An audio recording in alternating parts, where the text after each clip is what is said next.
Altså i den her kæmpe store kommune, som blev etableret tilbage i 2009, der kan man nok ikke forvente, at tingene kører som olie i løbet af en eller to valgperioder. Jeg tror, at der vil gå i hvert fald en generation før, at befolkningen rundt omkring i det kæmpe store kommune får medejerskab og sammenhold med kommunen. Så det vil tage lang tid, hvis man skal bibeholde kommunen for at få det sammenhold, som er nødvendigt for, at man kan fastholde kommunen som den er nu. Ja. Fordi udover medejerskab, så noget af det, man har en kommune for, det er jo også rent faktisk at levere nogle helt simple service. Og det kommer til at koste rigtig mange penge at dele kommunen op, og der kommer til at være ekstra udgifter bagefter. Det er politikerlønninger, og det er flere kontoransatte.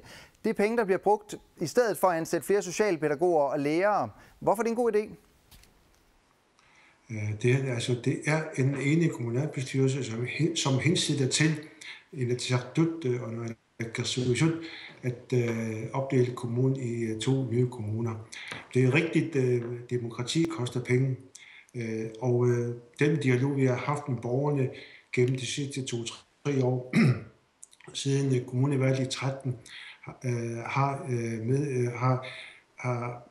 bevirket, at der faktisk ikke er anden udvej med den indstilling, befolkningen rundt omkring har til deres kommune. Så det er en nødvendighed, desværre, at dele kommunen op i to.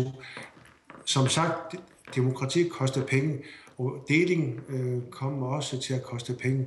Men der må vi jo, når Inatsisartut har talt og sagt ja eller nej til projektet, tage ned til Nuuk og lave en dialog med naalakkersuisut og få økonomien forhandlet på plads. Ja.